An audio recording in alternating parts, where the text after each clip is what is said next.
It should now be clear to everyone throughout the region that decades of fomenting terrorism and extremism, jihadism and anti-Semitism have not worked. They haven't worked. They've been a disaster. I can't remember a time where lies unraveled this quickly. This might be the fastest political faceplant I've ever witnessed. I'm Jasmine Lane. Subscribe, like, follow, and comment your thoughts down below. Share this video as well so we can get our country back. Decades of extremism has failed, and Donald Trump is the first to actually say it to their face. While our leaders are busy virtue signaling to distract us away from all of their failures, he just ended a war. And they can't even end their excuses. But when you settle 8 wars in 8 months, that means you don't like war. Everyone thought I was going to be brutal. In fact, I remember Hillary Clinton during a debate, she said, look at him, he's going to go to war with everybody. And actually, she said, he's got a personality that's all about war. No, and my personality actually is all about stopping wars. And it seems to work. It seems to work. For nearly a decade, Donald Trump's critics, from the U.S. left to the Canadian mainstream, the Canadian liberal class, built their entire brand on calling him dangerous, unhinged. Oh, he's so unpredictable. He's a threat to democracy. However, despite all of those headlines, of which there are tens of thousands, he didn't just avoid a war, which he did in his first term as well. He actually ended one. That single fact obliterates 8 years of narrative engineering, not for the greater good of the people, but so that the established elite class could continue to rule and do whatever the hell they wanted unchecked. And it is so entertaining, it really is, to witness the hypocrisy of the liberal class, especially here in Canada. Because what you're seeing now is a lot of silence. They literally have nothing left to say other than to congratulate him after years and years of fear-mongering.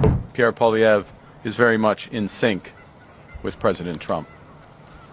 And someone who worships Donald Trump will kneel down before him, not stand up to him.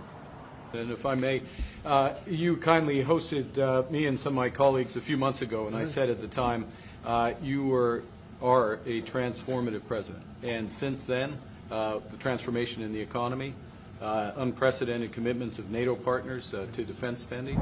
And it is just so...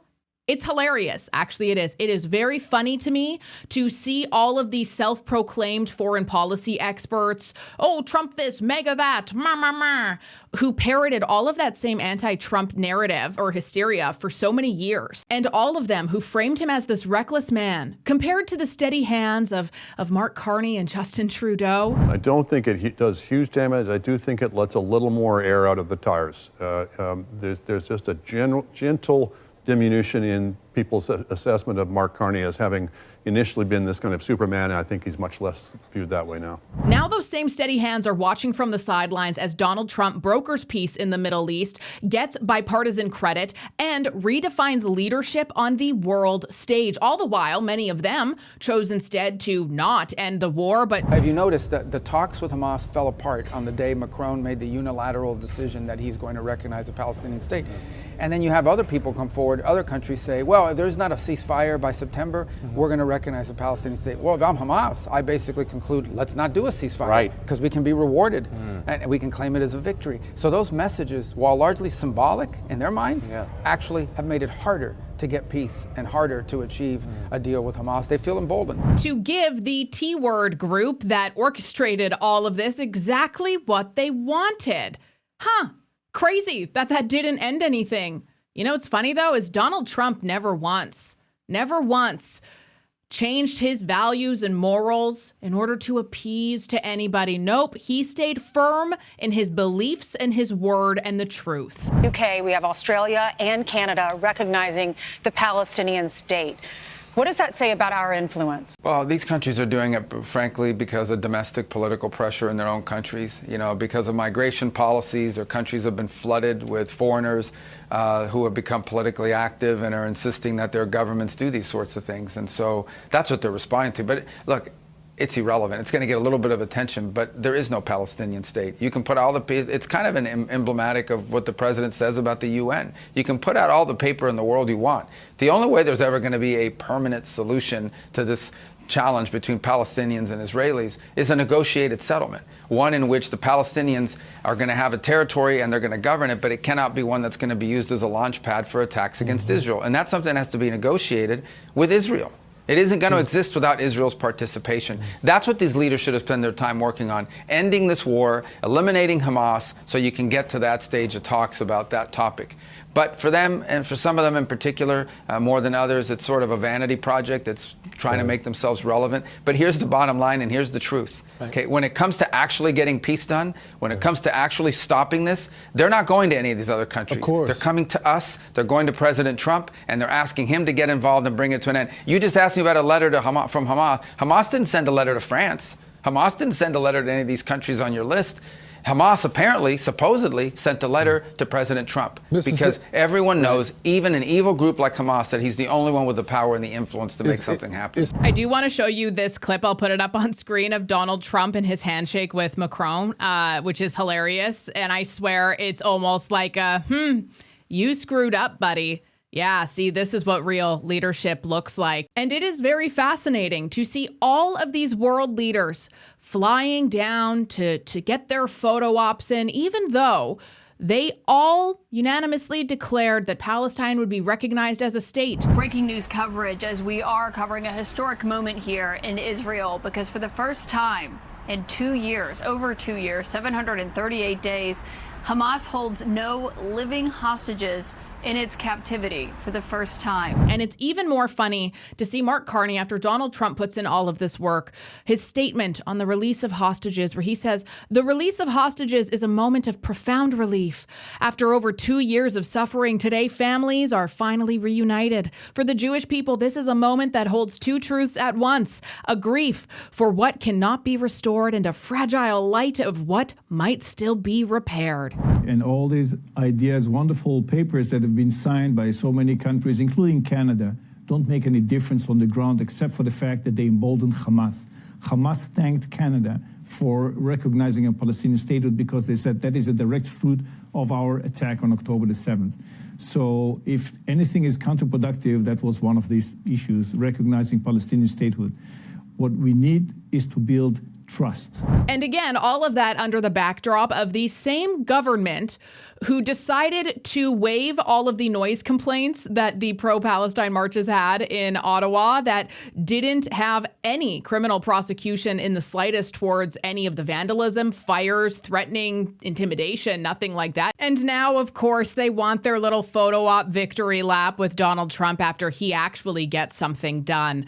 Man. It should now be clear to everyone throughout the region that decades of fomenting terrorism and extremism, jihadism and anti-Semitism have not worked. They haven't worked. They've been a disaster. They've just killed. They've killed. They've backfired completely and totally. They've just totally backfired. Everything that you thought, take it worst case, it's turned out to be worse than that. They have not worked, from Gaza to Iran. Let's be real, taxes are already insane. But if you still haven't filed or owe back taxes, the IRS is about to make life very miserable. October 15th is the deadline, and if you miss it, they can literally freeze your bank account, garnish your paycheck, and even take your property. And, well, they're not really known for mercy in these situations, are they? But the thing is, you can fight back. Tax Network USA has helped people save over $1 billion in tax debt. They filed hundreds of thousands of returns and helped thousands more lower what they owe. And they can do the exact same thing for you. All it takes is one free call with no pressure, no hoops to jump through at 1-800-958-1000. Or you can go to tnusa.com/Jasmine for your free consultation. They'll walk you through a few quick questions to see just how much you can save before that deadline hits. Seriously, do not wait until the IRS comes knocking on your door. That's tnusa.com/Jasmine or call 1-800-958-1000. Those bitter hatreds have delivered nothing but misery, suffering, failure, and death. They've served not to weaken Israel, but to annihilate the very forces that did the most to foment this hatred. And it's really, I mean, everybody that's tried it has become irrelevant. Meanwhile, we've seen those nations that set aside their differences, reached across ancient divides, and pursued engagement are now among the most successful in the region. And this one coming from Melissa Landsman. She writes, prayers answered on a day of mixed emotions, relief, gratitude, and deep sorrow. After 738 days of unimaginable pain and 2 years of tireless effort, 20 Israeli families are finally reunited with their loved ones, thanks to a resolute nation and steadfast allies. I hope that one day Canada's government will find the same courage and conviction shown by the architect of this moment, President Trump. And Pierre Poilievre also writes, I'm not going to read all of this because I don't want to get banned on YouTube, but it's up on screen if you want to pause and give it a read. We thank President Trump for his leadership in negotiating a peaceful closure to this war, and I hope that it serves to bring lasting generational peace. Never forget and never again. And my pal Mario noticed something, a lot of others have as well, that France, Canada, and the UK all recognize Palestine as a state. The U.S. stated that that recognition interfered with their negotiations. Now that President Trump succeeded in their official statements, none of them thanked Trump. Repulsive. Now, will they end up thanking him at some point or another? Maybe. I know that Mark Carney did make some reference to it in the House last week, but today would definitely be a good day. Like, you're flying out there to do a photo op, right? You didn't sign anything, but you want to be a part of it on the global stage as though you had something to do with it, even though all you really had to do with it was allowing for there to be more chaos and intimidation on your own streets, allowing people to go unpunished, not deporting bad people from your own country, and then also interfering with these negotiations right towards the end of it. Awesome work, guys.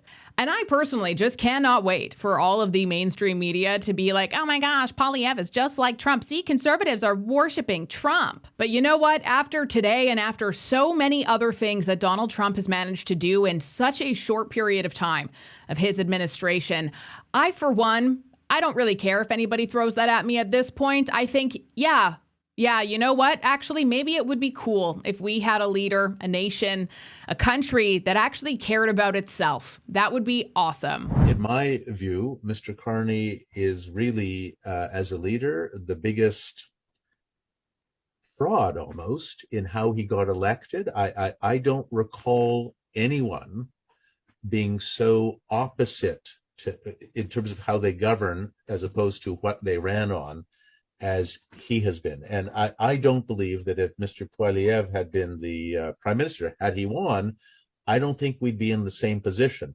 Mr. Trump likes strong people. He fears them. He deals with them in a different way. It's the weak he takes advantage of. And that's really what we see. So it is fair to say, I as I said, I felt badly seeing him being just stripped apart on wokeism, on the economy, on all sorts of things in the Oval Office on a human sort of level. But he absolutely earned every moment of that based on how he ran versus how he governs. And you can bet your bottom dollar that on November 4th, we're going to see more of the same. You can run on anti-Trump all you want. If that is actually your boogeyman and not your own failed policy and record, like it is with so many other G7 nations, like how embarrassing is it that everybody kind of did the same thing? Donald Trump is so bad. Why is he so bad? Because he gets it done and he makes you look weak? Maybe you should stop being weak then. It's a win for the United States of America. This is what it looks like when you have an engaged, strong American president willing to get involved on the world stage. The president of the United States of America, when he acts like this, when he engages in tough situations, when he puts American prestige in the middle of a situation, we can make things happen. It just takes a strong leader, honestly, to get it done. And so I like it that Democrats are supporting the president on this. Of course, Republicans think President Trump has done a magnificent job.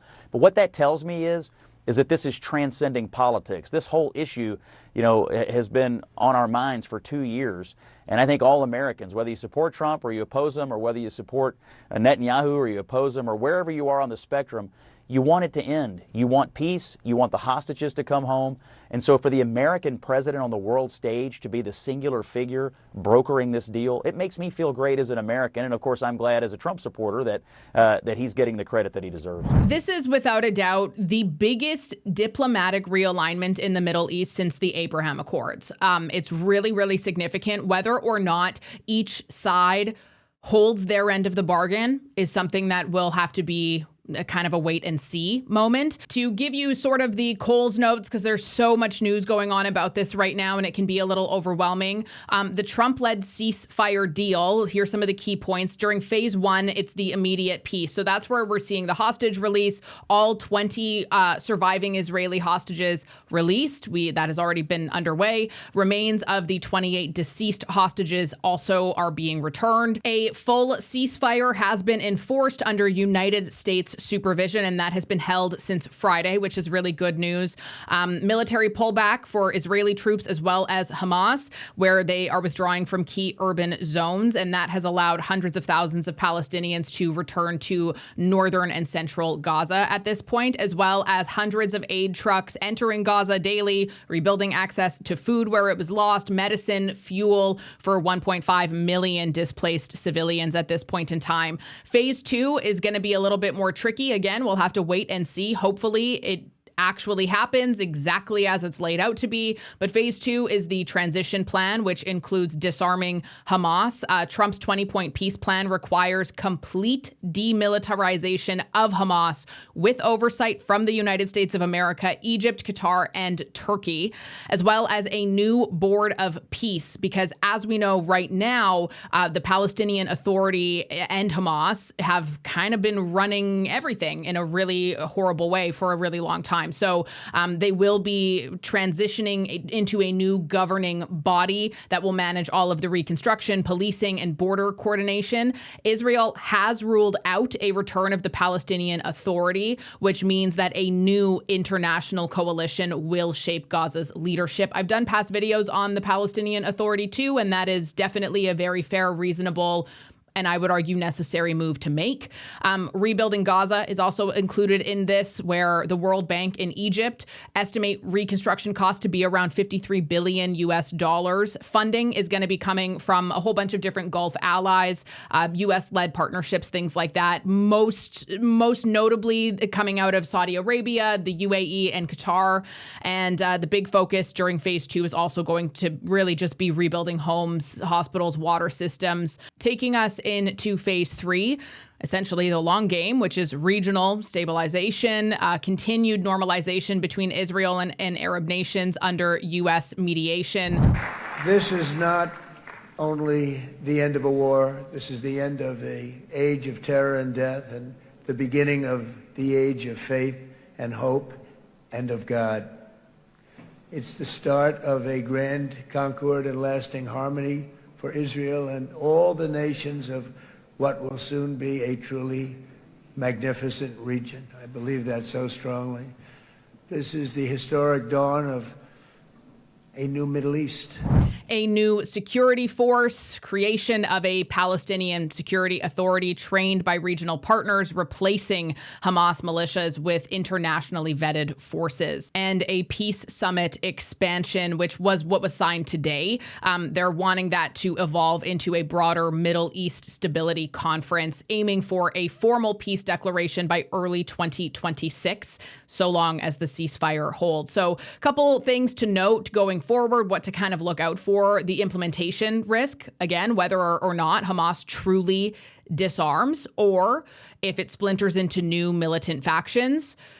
I would argue there's a lot of probability that will be the end result, but I pray that it won't be. So we will see. Also, the funding reality. Who on earth is paying for Gaza's $53 billion rebuild, and who is controlling the money? we've seen a lot of issues with that. Canada has already given hundreds of millions of dollars. Not quite sure exactly to what, to who, what it's actually being used for, but I'm willing to bet we will see some major announcements of new spending in order to appease the Liberal base here in Canada, which, as Marco Rubio perfectly stated earlier in the episode, is a lot of immigrants from these regions. So will this be a turn of the tides where suddenly the tens of thousands of people who have been chanting Free Palestine on our streets and causing a lot of chaos actually vote conservative? I mean, they've been wanting Free Palestine, right? And President Trump just did it. So we'll see how that goes. Nonetheless, it does appear that Trump derangement syndrome may be coming to an end here in Canada. Leaders, including Mark Carney from Canada, were in Sharm el-Sheikh today trying to make sure that this ceasefire sticks, that maybe this can lead to a lasting peace in Gaza and in the Middle East. And I should just mention, Tom, while we were just summarizing what the president had to say, I was told that as I was looking down at my notes that the Prime Minister of Canada, Mark Carney, walked over to the president, shook his hand. So that is just one little moment. The president saying that Mark Carney wanted to be there, sort of called up and said, I want to be part of this as well. Oh, and if you remember how Mark Carney's entire campaign was about Donald Trump, how awful, scary, terrible he is, how much you should hate him because he's going to destroy us. This hot mic moment might change your mind about all of that. And dare I say, I told you so. Thanks. So you going back? Well, I'll go back. I'm glad you upgraded me to president. Oh, did I say? Great stuff. It's good. I started. We said inside. Great stuff. That was great. There is certainly a lot to be paying very, very close attention to in the coming days, and we will be breaking all of that down for you here on Over Opinionated. I'm Jasmine Lane. Subscribe, like, follow, comment your thoughts down below, and as always, share this video as well. Happy Thanksgiving, and I will talk to you tomorrow.